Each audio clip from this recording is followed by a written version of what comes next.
Halo semuanya, di video kali ini kita akan membahas film trilogi dari Netflix yang dibuat berdasarkan seri buku yang berjudul sama, yaitu Fear Street. Nah, di Fear Street Part 1 ini akan membahas sekelompok remaja di Shadyside yang diteror oleh kejahatan kuno yang membuat serangkaian pembunuhan brutal di kota itu dari tahun ke tahun. Nah, bagaimana cerita selengkapnya? Langsung aja kita bahas alur cerita Fear Street Part 1 1994 selengkapnya.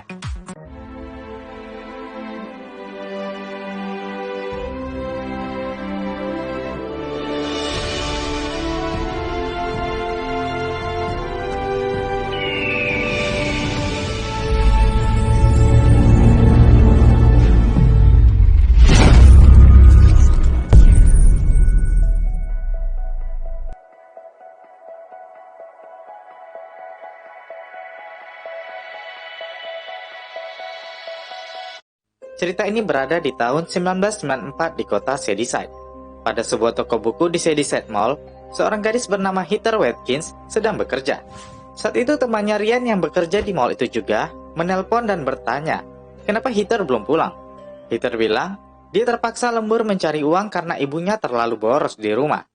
Namun saat itu panggilan Ryan terputus, dan dia juga mendengar suara langkah kaki di mall yang sudah tutup itu. Saat dia melihat, ternyata itu hanya seorang petugas kebersihan.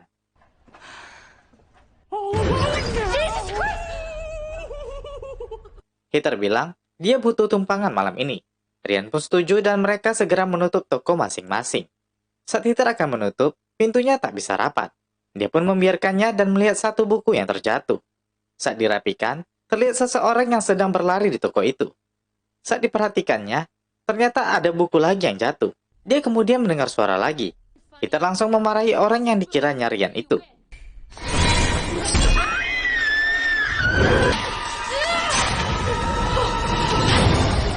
Heather keluar dari tokonya dan menuju ke meja kasir untuk menelpon panggilan darurat.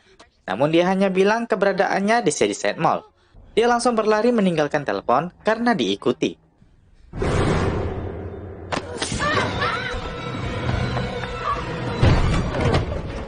Pintu belakang toko itu terkunci. Heather terpaksa bersembunyi untuk menuju ke pintu depan.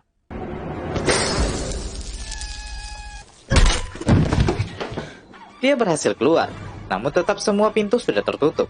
Saat berlari mencari jalan, dia terus dikejar.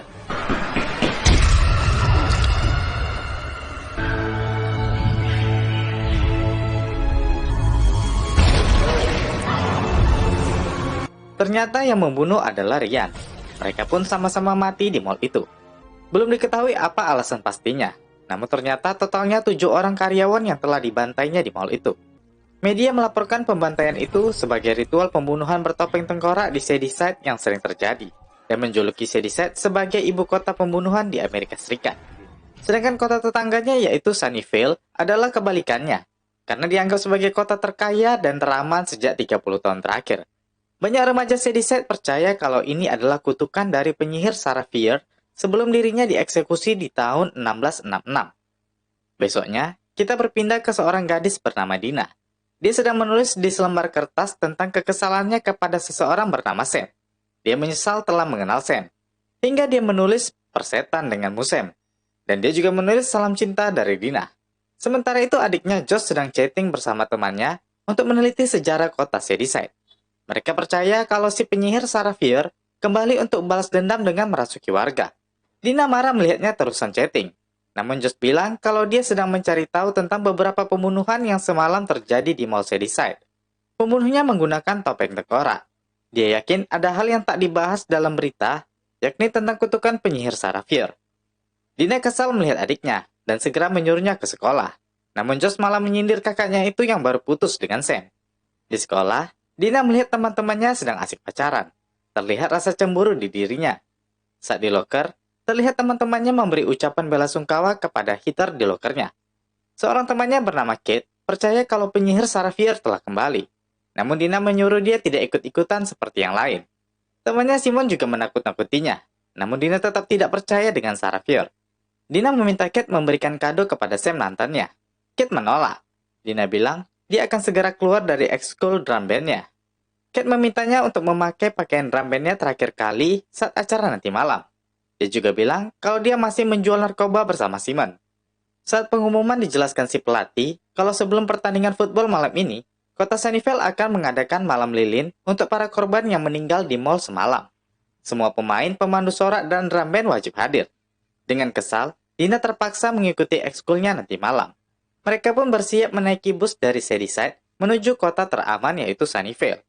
Saat acara malam lilin, Dina melihat mantannya Sam yang sedang berpelukan dengan pacar barunya seorang pria. Dia terlihat sangat cemburu dan membongkar kado yang seharusnya diberikannya. Sam pun datang menjumpai Dina. Dengan rasa kesal sambil menendang, Dina memberikan kotak yang berisi barang-barang Sam kepadanya kembali. Sam bilang, dia terpaksa pindah ke Sunnyvale karena orang tuanya yang telah bercerai. Dina marah karena pilihan Sam. Dia juga kesal karena Sam selalu berpura-pura menjadi cewek normal dan pacaran dengan cowok lain. Sam bilang, pria itu bernama Peter. Dina bilang, Dina tak memahami dirinya. Namun Dina bilang dia paham kalau cewek lesbian tidak punya masa depan. Apalagi tinggal di Shadyside yang bakal menjadi korban pembunuhan. Di tempat malam lilin, Peter juga ribut dengan murid Shadyside karena dia menyindir pembunuhan yang hampir terjadi setiap pekan. Semakin mengamuk, para murid Shadyside ribut dengan murid Sunnyvale.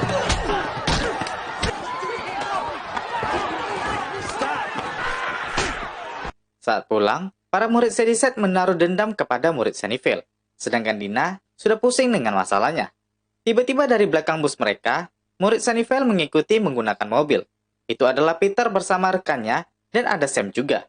Dina yang kesal ingin menyiram air ke mereka, namun tiba-tiba hidungnya berdarah dan membuat Dina nggak fokus hingga air terbuang bersama embernya.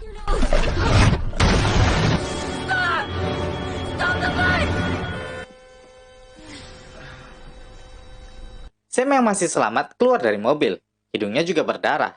Tiba-tiba pikirannya lari ke beberapa hal mistis, hingga Dina datang menyadarkannya. Dina meminta maaf atas kesalahannya. Peter menyuruh Dina menjauhi Sam. Namun Sam bertanya ke Dina, apakah kau melihat apa yang kulihat? Teman-teman Dina juga datang melihat kondisi Sam. Dia terlihat kurang sehat. Sam pun dilarikan ke rumah sakit. Mereka pun mengakali polisi dengan mengatakan itu hanya kecelakaan. Namun Peter masih dendam dengan Dina karena telah merusakkan mobilnya. Setelah di rumah, Dina menelpon ke rumah Sam untuk menanyakan kabar mantannya itu. Namun yang angkat adalah ibu Sam yang langsung mengatakannya akan menghancurkan hidup Sam. Si ibu bilang dia baik-baik saja dan jangan menelpon lagi. Setelah si ibu mengakhiri panggilan, bel pintunya berbunyi. Saat ia buka, dia melihat seseorang menggunakan kostum tengkorak. Dia berpikir itu adalah Peter yang dendam kepadanya. Tak peduli, Dina pun menutup pintu. Saat mengobrol dengan Josh, Dina melihat ke jendela kalau orang tadi masih berada di halamannya. Karena dia yakin itu Peter, dia keluar sambil membawa pisau. Namun orang itu sudah tidak ada. Dia pun menelpon Kate yang rumahnya tetanggaan dengannya untuk melihat ke jendela karena Peter yang mengintai. Namun Peter sudah tidak ada. Setelah mematikan telepon, Kate yang sedang bersama Simon mendengar ada yang memecahkan kaca jendelanya. Dia menyuruh adik kembarnya tetap di tempat, sedangkan dia dan Simon mengintip siapa yang masuk.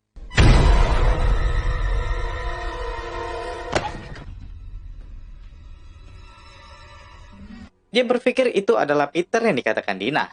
Namun setelah mereka melihat kembali, dia sudah menghilang. Kate menitipkan kedua adiknya ke tetangga. Sedangkan mereka ke rumah Dina untuk membahas Peter yang keterlaluan. Mereka penasaran apa yang dicari Peter sampai masuk ke rumah Kate. Mereka bertiga bersama Josh pun menuju ke rumah sakit untuk bertanya ke Sam tentang tujuan Peter. Setelah sampai, Dina langsung ke kamar Sam dan bertanya tentang ancaman Peter ke mereka yang mengatakan Dina dan kawan-kawan akan mati. Dia juga bilang kalau Peter memata-matai dirinya dan membobol rumah Kate. Sam bilang itu tidak mungkin, karena Peter sedang menjaganya di rumah sakit ini. Dan saat itu, Peter pun datang bilang ke Sam kalau dia akan dipindahkan ke rumah sakit lain. Dina langsung memarahinya karena telah menguntit di rumahnya. Sam jadi ribut dengan Dina, hingga Sam bilang dia nggak sudi bertemu Dina lagi. Dan saat itu, terjadi sesuatu.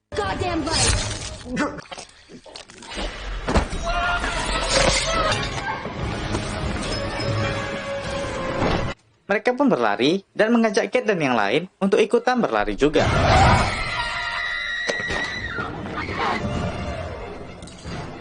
Saat bersembunyi, mereka melihat suster penjaga yang telah dibunuh. Dan saat itu, lagi-lagi terjadi pembunuhan.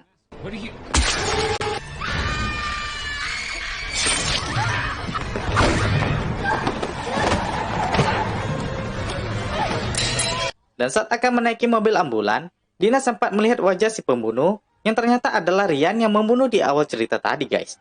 Mereka pun langsung menaiki ambulan dan segera pergi. Sementara itu di kantor polisi, petugas kebersihan di Shadyside Mall sebelumnya yang bernama Martin tidak tewas. Dia dicurigai Sheriff Good berkelompokan dengan Ryan saat membunuh di Shadyside Mall. Dina dan kawan-kawan ke kantor polisi untuk melaporkan Ryan yang mereka lihat telah membunuh perawat di rumah sakit. Mereka juga langsung bilang ke Sheriff Good. Namun Sheriff yakin Ryan telah mati. Saat itu, Good mendapat tugas lain untuk ke rumah sakit. Mereka merasa tidak dipercaya. Dina dan Sam pun ribut dengan polisi dan segera keluar. Di luar, Simon yang sedang pipis mendengar seorang wanita yang sedang bernyanyi. Saat ia dekati,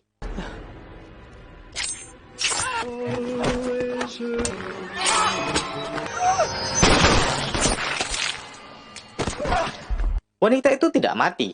Sam seperti tidak asing dengannya. Setelah sampai rumah, mereka membahas siapa wanita itu sampai tak mati setelah ditembak. Apalagi darahnya berwarna hitam. Simon bilang wanita itu menyerangnya dengan silet.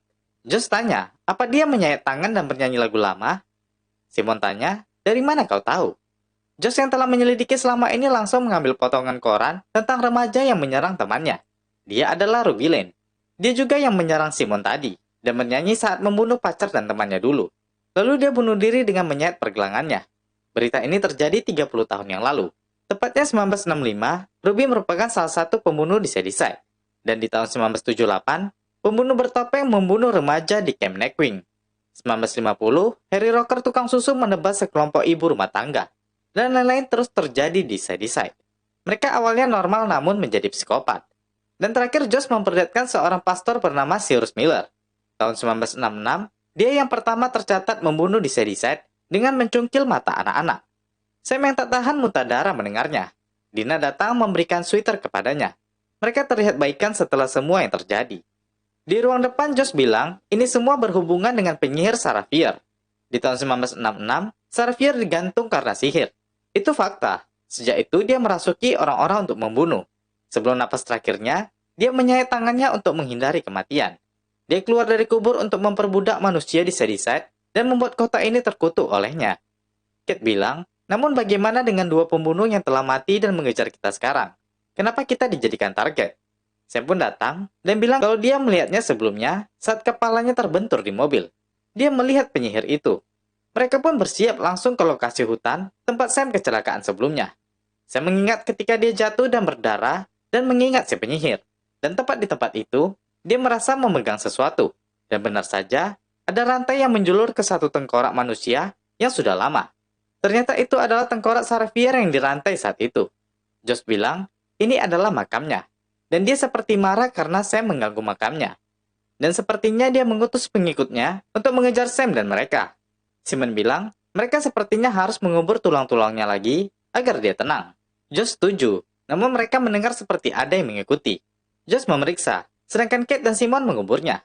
Dina mencari pembungkus tulang, dan Sam kembali berdarah. Dan saat itu dia memegang besi rantai.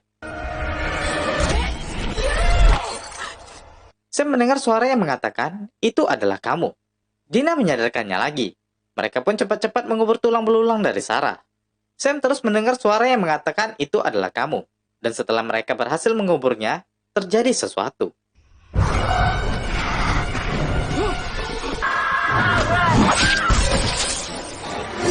Mereka pun segera pergi dari mobil ambulannya. Josh tanda, itu pembunuh Camp Neckwing. Semua pada ketakutan. Namun Sam bilang, mereka hanya mengejar dirinya saja. Sam menyadarinya, kalau dia yang dijadikan target para pembunuh dari Sarah Fier. Itu karena makamnya diganggu. Namun Dina bilang tidak begitu. Ruby mengincar Simon, dan Ryan juga mengincar Kate. Kate bilang nggak begitu. Dia baru sadar, yang diincarnya adalah baju Sam yang berdarah. Begitu juga Ruby yang mengincar Simon karena telah memakai baju Sam. Dan alasan Ryan ke rumah Dina, karena sepatu Dina terkena darah Sam. Jadi tepat, yang diincarnya hanya Sam seorang. Josh bilang, mereka harus menjadikan Sam sebagai umpan. Mereka pun melakukan dekontaminasi untuk membersihkan bekas darah Sam. Saat dia mengganti pakaian, Sam bilang ke Dina kalau sekarang dia merasa menjadi dirinya sendiri bersama Dina. Dia meminta maaf ke Dina karena telah meninggalkannya. Setelah semua mengganti baju, mereka pun memasang perangkap dengan menumpahkan darah Sam ke dalam mangkuk agar para pembunuh menuju ke darah. Dan mereka pun menumpahkan bahan bakar di sekitaran darah. Satu persatu mereka datang ke tempat itu. Mereka bertiga benar-benar tidak menyadari keberadaan yang lain kecuali darah Sam. Dan ketika mereka masuk, Sam buru-buru keluar untuk menjebak mereka.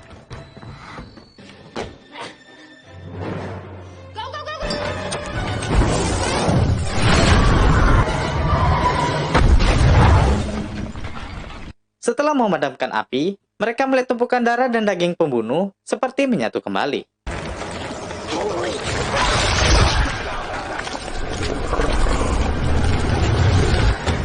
Mereka segera melarikan diri. Cat bilang, ini tak akan berakhir kecuali mereka mendapatkan apa yang diincar. Dia meminta agar Sam dikorbankan. Dina marah, namun Cat bilang mereka tak punya pilihan. Mereka tak bisa dibunuh dengan apapun. Begitu juga dengan semua korban semuanya. Mereka harus berujung mati agar pengincaran selesai. Dina tetap nggak setuju. Sam bilang Cat benar. Dia tak ingin temannya menjadi korban karenanya. Dia pun memilih untuk mengakhiri ini. Dina bilang, Sam jangan gila. Namun Sam sudah menentukan pilihannya. Setelah dia keluar, Nightwing Killer langsung mendatanginya. Di dalam, Josh melihat potongan korannya tentang pembantaian Nightwing. Dia menyadari sesuatu.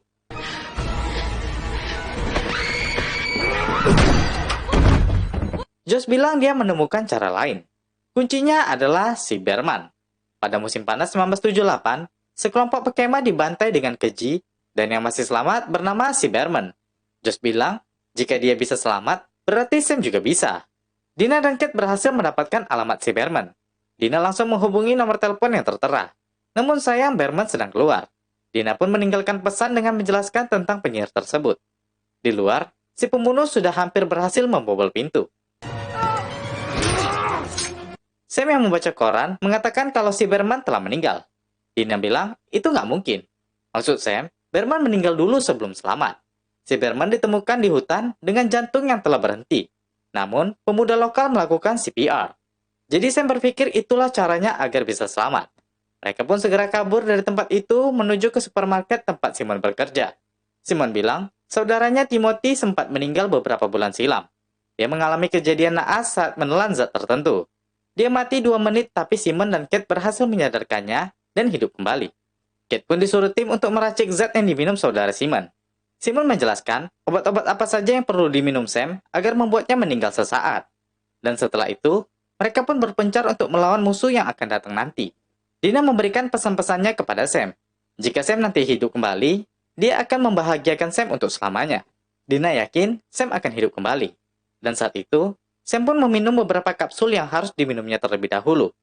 Beberapa saat setelah dirinya lemas, Dina memberikan obat berikutnya. Namun Sam tak sanggup, hingga dirinya muntah. Dan saat itu, dia melihat sesuatu di belakang Dina.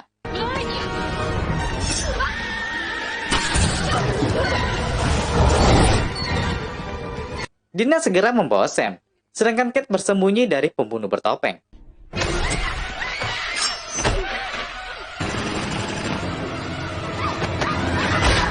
Dina nggak ada pilihan lain.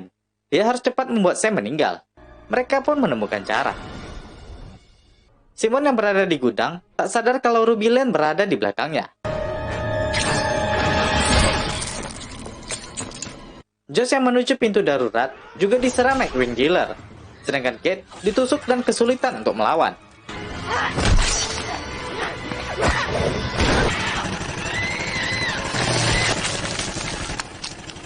Simon dan Josh terus melarikan diri, hingga akhirnya mereka menemukan Kate yang telah tewas. Josh terus berlari sedangkan Dina terus berusaha membunuh Sam. Josh terjatuh dan sedang didekati Ryan pembunuh bertopeng. Saat itu, Nightwing Killer dan Ruby Lane juga hadir. Dan tiba-tiba, Sam kembali teringat Saravior.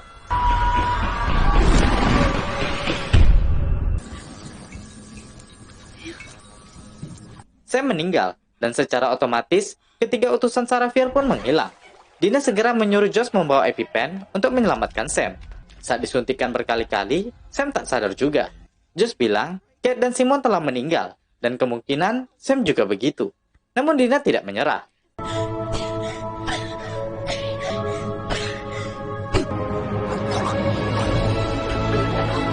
Sam pun akhirnya sadar.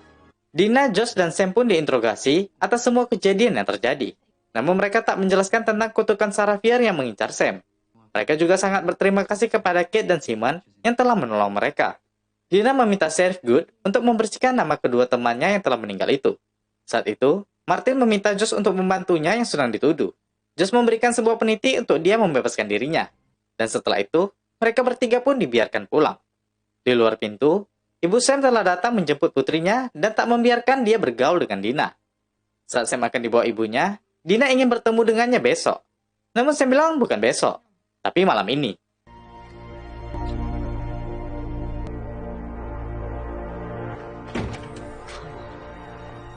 Berita pun tersebar kalau kematian di Shadyside bertambah. Kekerasan yang dipicu narkoba ini meninggalkan banyak mayat. Malam itu saat Dina bersama Sam, dia memberikan sebuah kaset kompilasi lagu. Dia juga memberi surat yang sebelumnya berkali-kali dicoretnya. Dan sekarang bersih kalau Dina masih dan selalu mencintai Sam. Saat memutar kaset dan menikmati lagunya, Dina mendengar ada orang di depan pintu. Dia bertanya ke Josh, dan ternyata itu kurir pizza yang datang atas pesanan Josh. Dan saat itu, telepon berbunyi. Ketika Dina angkat tidak ada suara hingga Dina berpikir itu Peter yang masih hidup. Namun saat itu suara wanita keluar dan mengatakan, "Kau ingin tahu bagaimana aku selamat dari pembantaian Camp Nightwing?" Dina langsung menebak kalau itu adalah si Berman. Tapi si Berman bilang ini belum berakhir dan tak pernah berakhir. Di kamar, Sam mendengar ada yang memanggilnya. Si Berman bilang, yang kalian hentikan hanya pembunuhnya, tapi tidak untuk si penyihir. Dia akan melakukan apapun. Kalian tidak aman. Dan di tempat si penyihir, terlihat urutan nama korbannya yang dijadikan budaknya selama ini.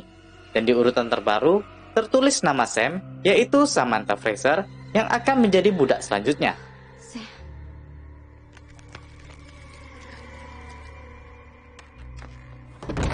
Di bawah, Josh sedang chattingan dengan temannya untuk membersihkan nama Simon dan Kate atas kejadian tadi malam. Mereka bukan pembunuh di Shadyside selama ini. Sedangkan di atas, Dina dan Sam berkelahi.